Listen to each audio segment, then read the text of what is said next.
روزے داروں کے لیے دو خوشیاں ہیں، فرحتن عند فطری، ایک خوشی افطار کرنے کے وقت، وفرحتن عند لقاء ربی، اور دوسری خوشی قیامت کے دن جب اللہ سے ملاقات ہوگی، اللہ سے ملاقات کرنے کے وقت ایک دوسری خوشی ہوگی۔ گرجے کے روزے داروں کے لیے دو خوشیاں، ایک آپ روزہ رکھ رہے ہیں تو افطار کرنے کے وقت بیٹھتے ہیں تو بڑی خوشی ہوتی ہے، اور آپ روزہ دار جب اللہ سے ملاقات کرے گا تو بڑا خوش ہوگا۔ ولا خلوف فم الصائم اطیب عند اللہ من ریح المسک، اللہ کے نبی نے بیان فرمایا ہے، اور روزے داروں کے منہ کی بو مسک عنبر سے بھی زیادہ بہتر، مسک عنبر سے بھی زیادہ عمدہ۔ اللہ اکبر۔ بظاہر ہم اور آپ ایک دوسرے کا منہ سونگھتے ہیں یا اس کا بو نکلتا ہے، بڑا برا لگتا ہے، لیکن خدا کی قسم نبی کا بیان ہے کہ اللہ کے نزدیک مسک عنبر سے بھی زیادہ اس کے منہ کا بو، اس کا منہ کا بو مسک عنبر سے بھی زیادہ عمدہ اور بہتر ہے۔ آپ خوش قسمت ہیں کہ آپ کے منہ سے بو اور جو بدبو آتا ہے اللہ کے نزدیک مسک عنبر سے بھی زیادہ بہتر، آپ قابل مبارکباد ہیں۔ اس لیے میرے بھائیوں، میرے دوستوں، میرے نوجوانوں، روزے کا اہتمام کریں۔ اور ایک بات بتاؤں، اللہ کے نبی جناب محمد رسول اللہ صلی اللہ علیہ وسلم نے بیان فرمایا ہے، آپ روزہ رکھیں، یہ روزہ قیامت کے دن آپ کے لیے پیروی کرے گا، ہے نا؟ کوئی دوسرا پیروی کرنے کے لیے آپ کا باپ بھی کھڑا نہیں ہوگا، ماں بھی نہیں کھڑی ہوگی، آپ کا دوست و احباب بھاگے پھریں گے۔ یوم یفر المرء من اخیہ و امہ و ابیہ و صاحبتہ و بنیہ، سارے کے سارے بھاگیں گے، لیکن روزہ آپ رکھ رہے ہیں نا، جب آپ پریشانی میں ہوں گے، اللہ کے سامنے جب آپ کی پریشانی ہوگی، یہ روز اللہ کے سامنے جائے گا۔ اللہ کے نبی نے بیان فرمایا ہے، الصیام والقرآن یشفعان للعبد، روزہ اور قرآن اللہ کے سامنے جا کر کے بندوں کے لیے پیروی کریں گے۔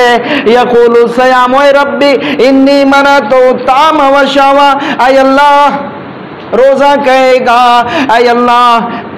یقول الصیام اے رب، اے میرے پروردگار، میں نے اپنے تیرے بندے کو کھانے پینے سے اور خواہشات نفسانی سے روک کر کے رکھا تھا، اے اللہ آج اسی لیے میری پیروی قبول فرما۔ وَيَقُولُ القرآن، اور قرآن کہے گا، اے رب انی منعتہ النوم فی اللیل، میں نے رات کو سونے سے روک کر رکھا تھا، اے اللہ اس لیے میری پیروی قبول فرما لے۔ فَيُشَفِّعَانِ لِلْعَبْدِ، اللہ رب العالمین قبول فرما لے گا اپنے بندوں کی یعنی قرآن اور رمضان کے روزے کی پیروی کو اللہ قبول فرما لے گا۔ اس لیے میرے بھائیو، اس کو زیادہ سے زیادہ اس پر عمل کرنے کی کوشش کریں، قرآن پڑھیں، آپ اگر فرصت میں خوب پڑھیں، اس لیے کہ قیامت ہم اور آپ بظاہر سوچتے کہ چلو بہت سارے لوگوں کا ہوتا ہے آئے گا کہ نہیں آئے گا، نہیں میرے دوستو، یہ شک اگر رہے گا تو مسلمان نہیں ہوگا۔ جس کو یہ شک ہوگا کہ پتہ نہیں آئے گا کہ نہیں آئے، قیامت ہوگی کہ نہیں ہوگی، تو پھر وہ مسلمان کہاں ٹھہرا؟ اس لیے ہر ایک کو یقین جناب محمد رسول اللہ صلی اللہ علیہ وسلم کے فرمان پہ ہونی چاہیے۔ اور ہٹا کٹھا ہونے کے باوجود آج بہت سارے لوگوں کو دیکھا جاتا ہے کہ روزے سے وہ دور رہتے ہیں۔ آپ کو نہیں معلوم، صحابہ کا دور ہے، نبی اکرم جناب محمد رسول اللہ صلی اللہ علیہ وسلم نے اسلام لایا، اور شروعات میں جانتے رات اور دن روزہ، شروع اسلام میں رات اور دن روزہ۔ چنانچہ حضرت سرمہ ابن قیس رضی اللہ تعالیٰ عنہ صاحب رسول ہیں، روزہ رکھے، عرب کی رتیلی زمین، بالودار زمین، افطار کرنے کے وقت گھر پہنچے، بیوی سے کہا کھانے کو ہے، افطار کرنے کو ہے کوئی چیز؟ جواب آیا نہیں ہے، دوسرے کے یہاں مانگنے کے لیے جاتی ہے، آنے میں لیٹ ہوا، تاخیر ہوئی، حضرت سرمہ ابن قیس رضی اللہ تعالیٰ عنہ لیٹ گئے، آنکھیں لگ گئیں، بیوی آئی، دیکھا کہ شوہر سو گئے، بیدار کرنا مناسب نہ سمجھی، اور بیدار اس وقت ہوئی جب عشاء کی اذان ہو چکی، اور اس وقت کا روزہ جانتے ہیں نا عشاء تک، یعنی مغرب سے لے کر عشاء تک جتنا کھا سکتے ہیں کھائیں پیئیں، جو کرنا آپ کو کریں۔ عشاء کی نماز کے بعد پھر روزے میں رہ جاتے رات کو بھی۔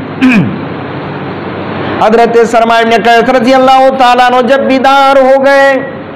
دیکھا عشاء کی اذان ہو چکی ہے، نیت باندھ لے کے چلو دوسرے دن کا بھی روزہ رکھ لیتے ہیں، نیت کر لیے روزہ میں رہے۔ پھر صبح چونکہ غریب تھے، پھر صبح نکلے کام کرنے کے لیے، ٹھیک دوپہر کا وقت ہے، بے ہوش ہو گئے، دن بھر کا تھکا ماندہ، رات کو کچھ کھائے نہیں، بے ہوش ہو گئے۔ صحابہ گئے نبی کے سامنے، اے اللہ کے رسول صلی اللہ علیہ وسلم، حضرت سلمہ بن قیس رضی اللہ تعالیٰ عنہ کے ساتھ ایسا معاملہ پیش آیا۔ چنانچہ حضرت جبرائیل کو اللہ نے بھیجا، جاؤ میرے جبرائیل، جاؤ میرے محبوب کو بتا دو، کیا احل لکم لیلۃ الصیام الرفث الی نسائکم، جاؤ رات بھر کھائے پیے، حلال کر دیا گیا تمہارے رات کے روزے کو، یعنی رات بھر تم کھاؤ پیو، فجر تک جتنا کھا سکتے ہو کھاؤ، جو کرنا ہے کرو۔ مسئلہ تبدیل ہو گیا۔ میرا کہنے کا مطلب میرے دوستو، صحابہ کا عمل آپ نے دیکھ لیا، کس طرح روزے کا پابند تھے۔ آج معمولی بہانہ ہے، کیا کریں، پیٹ میں درد ہے، سر میں درد ہے، کام کرتے ہیں، نہیں چلے گا اللہ کے سامنے، اس لیے کہ 12 مہینہ تمہارے لیے وقف کر دیا اللہ نے کاموں کو، 11 مہینہ کیا، پھر 12واں مہینہ میں منع نہیں ہے، ارے ہلکا پھلکا کام کر لو۔ لیکن روزہ تو اور آئے گا نہیں، روزہ آپ جیسے ہم چھوڑ دیں، ایسا نہیں کہ پھر زندگی میں روزہ آئے گا۔ اللہ کے نبی نے بیان فرمایا ہے، من افطر من رمضان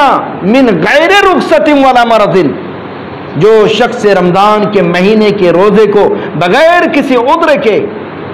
بغیر کسی بیماری کے ترک کر دیتا ہے، تو بعد میں پوری زندگی روزہ رکھ لو، پھر اس کی فضیلت کو تم نہیں پاؤ گے، اس کے مقام اور مرتبے کو نہیں پاؤ گے۔ اس لیے معمولی چیز میں روزے کو ترک نہ کریں، معمولی چیزوں میں ترک۔ صحابہ کے تو چھوٹے چھوٹے بچے بھی روزہ رکھا کرتے تھے۔ حضرت عمر فاروق رضی اللہ تعالیٰ عنہ کا دور ہے، دیکھا ایک شرابی شراب پی کر کے مدہوش ہے، حضرت عمر فاروق رضی اللہ تعالیٰ عنہ نے درہ مارا، چابک مارا، اور کہا کہ کم وقت تیرا ستیاناش ہو، ہمارے چھوٹے چھوٹے بچے روزے میں ہیں اور تم شراب پیتے ہو۔ تو صحابہ کرام کے چھوٹے چھوٹے بچے بھی روزہ رکھا کرتے تھے۔ اس لیے میں سارے لوگوں سے گزارش کروں گا، روزے کو پابندی کے ساتھ ادا کریں،